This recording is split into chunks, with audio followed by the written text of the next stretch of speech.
O Rio de Janeiro acordou diferente nesta terça-feira.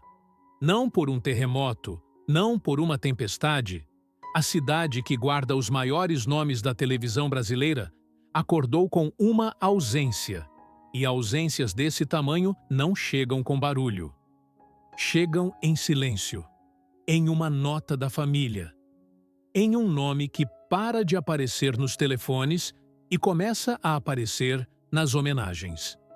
Uma mulher de 91 anos morreu em casa, rodeada pelos filhos, na cidade onde passou boa parte de sua vida e onde uma câmera aprendeu, décadas atrás, o que era enquadrá-la. 91 anos, mais de 60 deles dedicados a personagens que o Brasil inteiro conheceu de cor. Mocinhas, vilãs, mulheres apaixonadas, mães destroçadas, rivais implacáveis.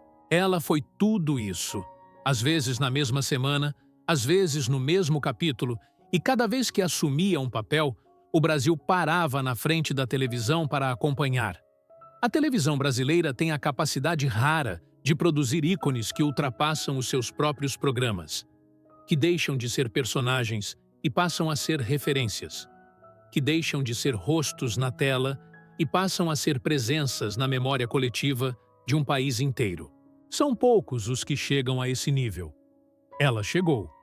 E chegou de um jeito que nenhuma outra chegou, porque ao lado dela, por quase 6 décadas, havia um homem que o Brasil também amava.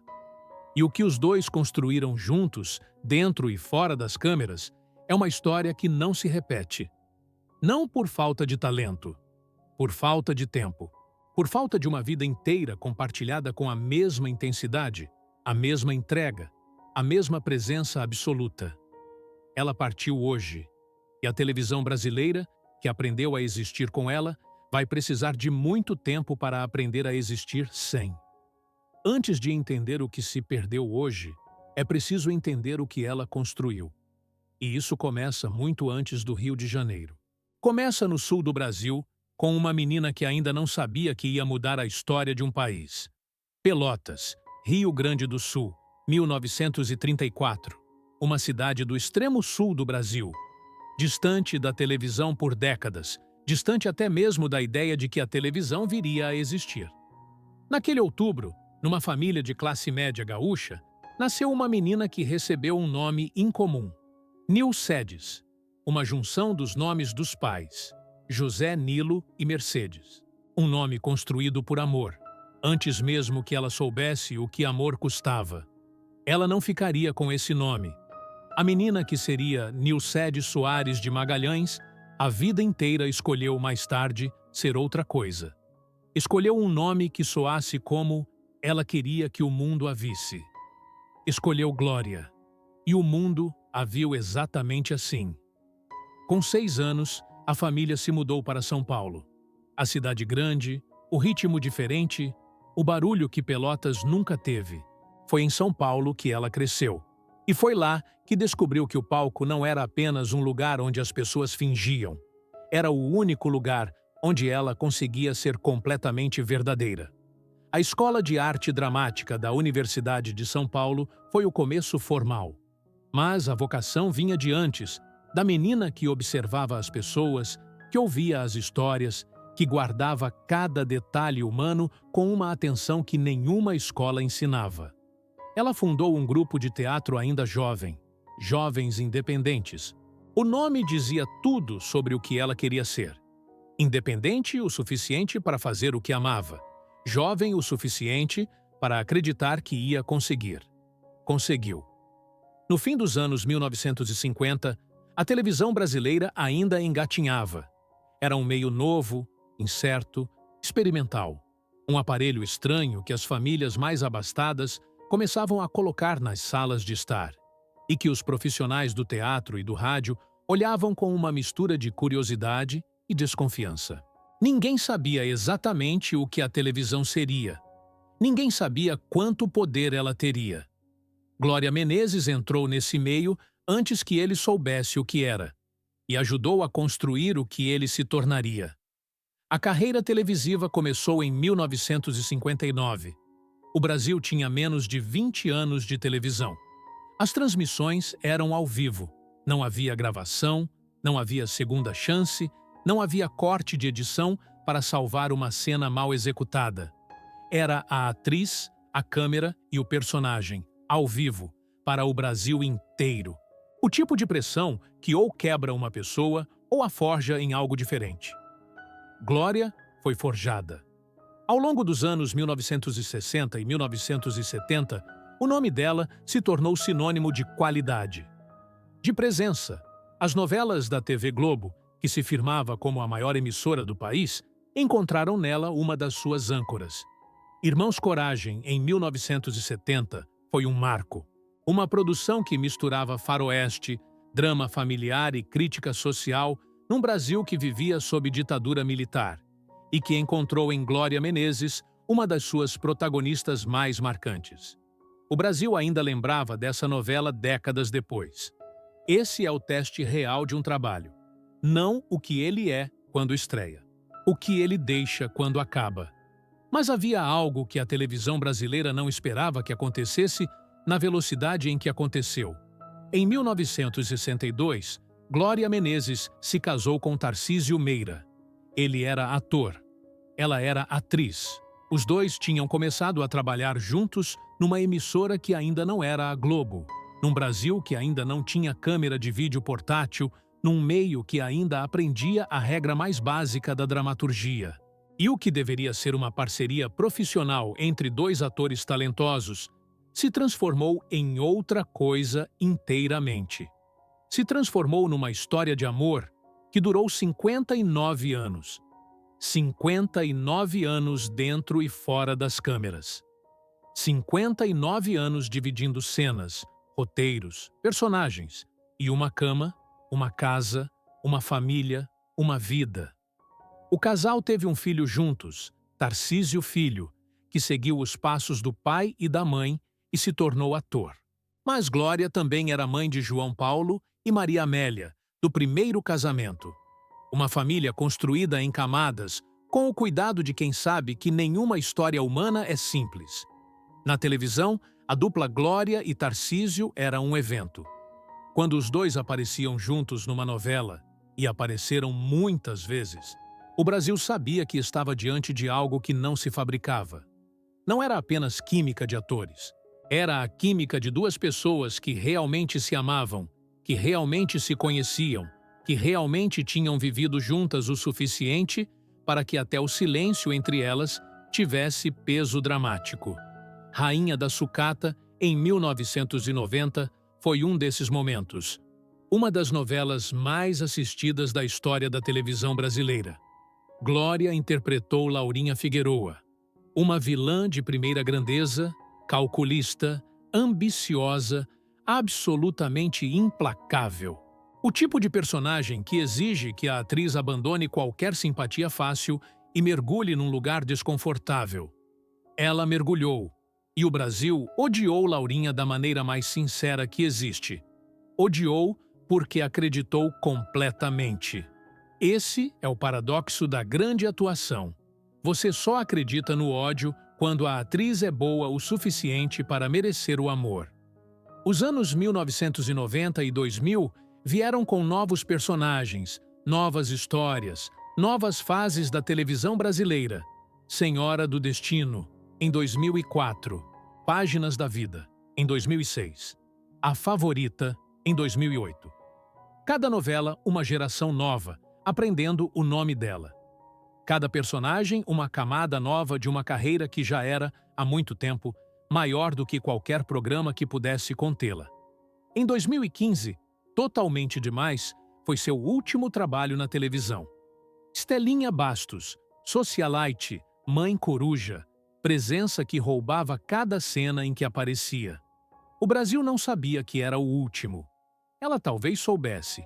Ou talvez simplesmente tivesse chegado num ponto em que a vida fora das câmeras merecia o mesmo cuidado que a vida dentro delas. Quando Glória Menezes se afastou da televisão, ela já havia construído algo que pouquíssimas pessoas constroem em qualquer profissão. Uma obra que definia um padrão, que havia estabelecido, para quem viesse depois, o que significava fazer televisão com seriedade, com entrega, com a consciência de que o personagem que está na tela entra na casa de milhões de pessoas e que essas pessoas merecem o melhor que você tem. Ela sempre deu o melhor que tinha. E quando a câmera se apagou pela última vez profissionalmente, ela ainda tinha ao lado o homem que havia estado lá desde o começo. O homem cujo nome ela carregava junto ao dela. O homem que, quando aparecia na mesma tela, fazia o Brasil entender que algumas histórias de amor não são roteiro, são vida. Existe uma matemática que ninguém faz quando assiste a uma novela. Você vê a atriz entrar em cena. Você vê o personagem. Você sente a emoção, a tensão, o drama que ela constrói em cada linha de diálogo, em cada pausa calculada, em cada olhar que diz mais do que qualquer roteirista conseguiu escrever. E você não pensa no que custou chegar até aquela cena. Não pensa nos ensaios que começavam de manhã e terminavam de madrugada. Não pensa nos capítulos gravados ao vivo nos anos 50 e 60, sem rede de proteção, sem a possibilidade de errar e recomeçar. Não pensa nos personagens que ficam dentro da cabeça depois que as câmeras se apagam e que às vezes demoram semanas para ir embora. Não pensa no que significa construir uma carreira de 60 anos num meio que muda de tecnologia, de formato, de público e de linguagem a cada década. E ter que se reinventar junto, sem perder o que faz de você quem você é. Glória Menezes fez tudo isso. Mais de 40 produções televisivas, 6 décadas, mocinhas dos anos 60, vilãs dos anos 90, matriarcas dos anos 2000. Cada fase da televisão brasileira tem o rosto dela em algum personagem marcante. E isso não acontece por acidente. Não acontece por sorte. Acontece porque uma pessoa decidiu, muito cedo, que a entrega seria total e nunca revisou essa decisão. O preço de uma carreira desse tamanho é invisível para quem assiste. É visível apenas para quem vive. Existe o preço físico, um corpo que passa décadas em sets de gravação, sob iluminação artificial, em horários que ignoram qualquer ritmo biológico. Existe o preço mental, a capacidade de habitar personagens radicalmente diferentes de você mesmo, de construir mundos internos que precisam ser absolutamente críveis. E depois de desmontar esses mundos, quando o diretor grita corta, e de reaparecer em casa como a pessoa que você realmente é. Existe o preço da exposição. Quando você é Glória Menezes, o Brasil inteiro tem uma opinião sobre você, sobre seus personagens, sobre suas escolhas, sobre seu casamento, sobre tudo. Ela viveu exposta por 60 anos e nunca deixou que a exposição a tornasse menor do que era. Nos seus últimos anos de carreira ativa, era possível ver numa entrevista, numa aparição pública, numa cena gravada com menos energia do que as anteriores, o peso natural de uma vida inteiramente dedicada a um ofício exigente. Não era fraqueza, era o contrário. Era a prova de que ela havia dado tudo. De que não havia guardado nada para depois. De que cada personagem havia recebido o máximo que ela tinha naquele momento. E que o máximo de uma atriz aos 70, 80 anos ainda era mais do que a maioria consegue aos 30. Uma carreira de 60 anos na televisão brasileira tem um custo que os troféus não registram. Ela pagou esse custo inteiro, sem reclamar, sem economizar. Em agosto de 2021, o Brasil perdeu Tarcísio Meira. Ele morreu aos 85 anos, em São Paulo, por complicações da Covid-19. A doença havia chegado ao casal ao mesmo tempo.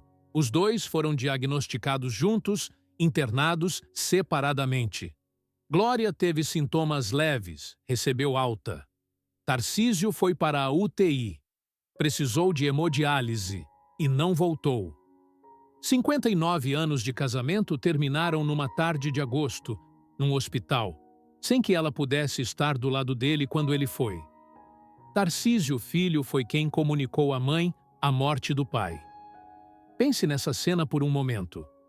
Uma mulher de 86 anos, que havia passado quase 60 anos ao lado do mesmo homem, que havia dividido com ele não apenas uma cama e uma casa, mas uma profissão inteira, um conjunto de personagens, de histórias, de memórias que só existem porque os dois existiram juntos, e que recebeu do filho a notícia que ela provavelmente já sabia, no lugar mais fundo de si mesma, que estava chegando.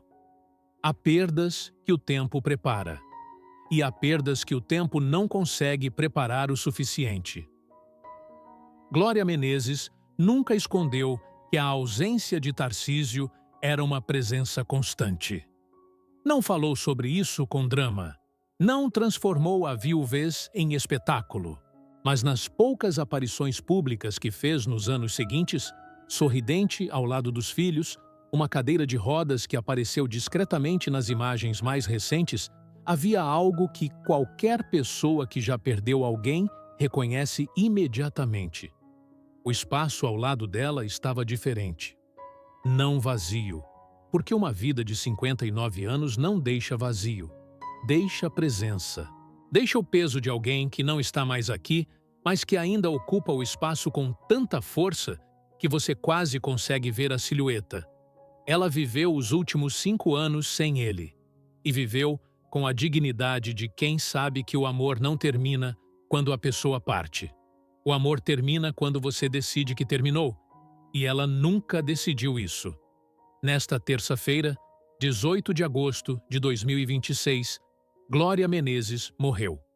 Em casa, no Rio de Janeiro, rodeada pelos filhos, com 91 anos vividos com uma intensidade que poucos conseguem imaginar. A notícia foi confirmada pela família. A causa da morte não foi oficialmente detalhada e não precisa ser. Aos 91 anos, depois de uma vida inteira entregue ao que amava, depois de perder o homem que amou por mais tempo do que a maioria das pessoas consegue amar qualquer coisa, depois de ter dado à televisão brasileira tudo o que tinha para dar, a partida de Glória Menezes não é uma tragédia, é um encerramento, do tipo que merece ser reconhecido pelo que é. Uma vida longa, plena e extraordinária que chegou ao seu fim natural. O meio artístico parou. As homenagens chegaram de todos os lados, de diretores com quem ela trabalhou, de atores que aprenderam o ofício assistindo a ela, de produtores que sabem que existe um antes e um depois da sua presença na televisão brasileira. Chegaram também de milhões de pessoas que nunca a conheceram pessoalmente, que nunca estiveram num set de gravação com ela, que nunca ouviram sua voz fora de um personagem, mas que a amaram da única maneira que o público sabe amar. Pela tela, durante décadas, com a fidelidade silenciosa de quem volta toda semana para acompanhar uma história. Esse tipo de amor não tem cerimônia formal, mas é o mais honesto que existe. O que a televisão brasileira perdeu hoje não se resume a uma atriz. O que se perdeu hoje é uma memória viva, uma pessoa que estava lá no começo, que gravou ao vivo quando não existia alternativa, que construiu personagens sem o recurso da edição, que aprendeu o ofício num Brasil que ainda estava aprendendo o que era televisão e que carregou dentro de si, até o último dia, o registro de como tudo isso havia começado. Não existe arquivo que guarde isso da mesma maneira que uma pessoa guarda. Não existe gravação que transmita o que é estar lá, presente, construindo algo que ainda não tem nome. Ela esteve lá. Ela construiu. E agora ela foi. E o que fica? Os personagens, as novelas, as cenas que o Brasil nunca esqueceu, fica como prova de que algumas presenças não somem quando a pessoa parte. Ficam na memória do país que elas ajudaram a formar. O Brasil chora uma atriz hoje. Chora Laurinha Figueroa, a vilã que fez o país gritar de raiva em frente à televisão. Chora os personagens de Senhora do Destino, de A Favorita, de Irmãos Coragem, cada um deles uma versão diferente do que ela era capaz de fazer quando assumia um papel e desaparecia dentro dele. Chora a presença que definia o padrão, que estabelecia o nível, que fazia os outros atores ao redor dela precisarem ser melhores do que seriam sozinhos. Tudo isso é verdade. Tudo isso merece ser chorado. Mas existe algo que precisa ser dito em voz alta antes que a homenagem se torne apenas institucional, antes que o nome dela entre para a lista dos grandes e fique lá, congelado, como um título sem temperatura. O que parte hoje não é um ícone, é uma mulher. Uma mulher que nasceu em Pelotas, com um nome que mudou, porque o nome que escolheu dizia melhor quem ela era. Que chegou a São Paulo criança e encontrou no palco o único lugar onde conseguia ser completamente ela mesma. Que entrou numa televisão que ainda engatinhava e ajudou a ensiná-la a andar. Que conheceu um homem em 1962 e decidiu, com a clareza de quem sabe quando encontrou o que procurava, que ele era a história que queria viver. E viveu. 59 anos ao lado de Tarcísio Meira. 59 anos que incluíram tudo que uma vida longa inclui. Alegrias que ninguém registra, dificuldades que ninguém vê, manhãs comuns que são, na soma, mais importantes do que qualquer cena gravada. 59 anos que terminaram numa tarde de agosto de 2021, quando o filho chegou com a notícia que ela já sabia no fundo que estava chegando. E depois disso, ela continuou. Não voltou à televisão. Não precisava. Continuou de um jeito mais silencioso, mais interno, cercada pelos filhos, pelo Rio de Janeiro, pela vida que havia construído fora das câmeras com o mesmo cuidado que havia colocado dentro delas. Apareceu algumas vezes em imagens que circularam em 2024 e 2025. Sorridente. Presente. Com o olhar de quem já sabe que viveu o suficiente para não ter pressa nenhuma. 91 anos. Não é uma vida que termina cedo demais. É uma vida que termina depois de ter sido completamente vivida. E isso é mais raro do que parece. A maioria das pessoas chega ao fim com a sensação de que deixou alguma coisa para depois. Que havia uma versão maior de si mesma que não chegou a existir. Que o tempo acabou antes que tudo pudesse ser dito, feito, sentido. Glória Menezes não deixou nada para depois. Deu tudo à televisão. Deu tudo ao personagem. Deu tudo ao amor que escolheu. Deu tudo aos filhos. Deu tudo à cidade onde viveu e morreu. E quando chegou a hora de partir, partiu do único jeito que uma vida assim poderia partir. Em casa, rodeada de quem amava, depois de ter esgotado completamente o que havia para viver. Existe uma cena que a televisão brasileira não vai conseguir regravar. É a cena de uma mulher de 91 anos que foi, por mais de 60 anos, o rosto de histórias que um país inteiro precisava acreditar. Que amou um homem com uma constância que o tempo não corroeu. Que sobreviveu à dor de perdê-lo e seguiu em frente com a dignidade de quem sabe que o luto não é o fim da história, é apenas o capítulo mais difícil. Essa cena não tem substituto. Não porque o Brasil não vai produzir outras grandes atrizes. Vai, e elas merecerão toda a celebração que vier. Mas porque o que Glória Menezes foi, não se repete. Não por falta de talento no que vem. Por impossibilidade matemática. Ninguém mais vai estar lá no começo daquele jeito, construindo aquilo com aquelas mãos, ao lado daquele homem, naquela televisão que ainda não sabia o que era. Ela era a memória viva de um tempo que não existe mais. E agora, essa memória parte com ela. O Rio de Janeiro vai continuar. A televisão brasileira vai continuar. Os personagens que ela deixou vão continuar existindo nos arquivos, nas plataformas, na lembrança das pessoas que os viveram em tempo real e dos que vão descobri-los agora, depois que ela foi. O legado não some quando a pessoa some, mas a mulher que amou, que perdeu, que continuou, que partiu com 91 anos de vida completamente vivida, essa mulher o Brasil não vai ter de volta. E isso merece ser dito com o peso que tem, não como tragédia, como reconhecimento de uma vida que foi, do começo ao fim, inteiramente sua.